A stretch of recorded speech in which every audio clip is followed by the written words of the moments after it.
అమరావతి నేను మొన్న అడిగాను నన్ను ఒక విద్యార్థులు, జగన్మోహన్ రెడ్డి గారు వస్తే కడపను డెవలప్ చేస్తారు, చంద్రబాబు గారు వస్తే అమరావతిని డెవలప్ చేస్తారు, మీరు వస్తే ఏం డెవలప్ చేస్తారని. నేను వస్తే మానవత్వాన్ని నిలబెడతాను. రాజకీయాల్లో నాకు నా జిల్లా ముఖ్యం కాదు, ఎందుకంటే నాకు భగవంతుడు నాకు ఒక జిల్లా ఇవ్వలేదు. ఇంటి పేరు ఎక్కడో రాయలసీమలో పెట్టాడు, పెరిగిందంతా నెల్లూరు, పుట్టింది గుంటూరు, మళ్ళీ చెన్నై తీసుకెళ్ళాడు, తెలంగాణలో పునర్జన్మించాడు. నాకు అందుకనే దేశం అంతా నాదైంది, ప్రాంతం అంతా నాదైంది. కాబట్టి అందరినీ సమానంగా చూడగలిగే శక్తి సామర్థ్యాలు ఉన్నవాడిని. నా ఇంటిలోనే నా ఇద్దరు బిడ్డలకి ఒక మతం అయితే ఇంకో ఇద్దరు బిడ్డలకి క్రిస్టియన్ మతం పిల్లలిద్దరు. అంటే నేను ఇంత మత సమగ్రతని అర్థం చేసుకున్నవాడిని. నేను గ్రంథాలు పట్టుకొని రాజకీయాలు చేయను, మత గ్రంథాలు పట్టుకొని రాజకీయాలు చేయను, మతాలను వేరు చేసి రాజకీయాలు చేయను. నేను నిలబడేది మానవత్వానికి.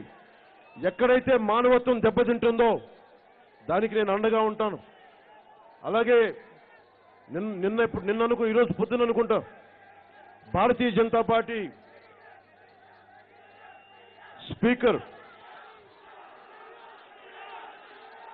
భారతీయ జనతా పార్టీ రాష్ట్ర అధికార ప్రతినిధి నన్ను ఉద్దేశించి కొంచెం చాలా ఎక్కువ మాట్లాడారు నా దేశ భక్తి గురించి.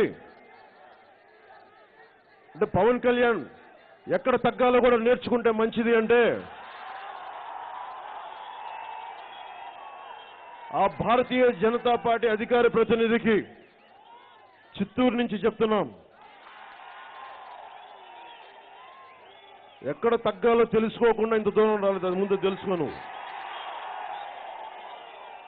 ఎక్కడ తగ్గాలో తెలియకుండా ఇంత దూరం రాలా.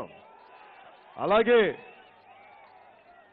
మేము ఎక్కడ అవసరమైతే ఎక్కడ పెరగాలో కూడా నాకు బాగా తెలుసు, అది కూడా మర్చిపోతాను.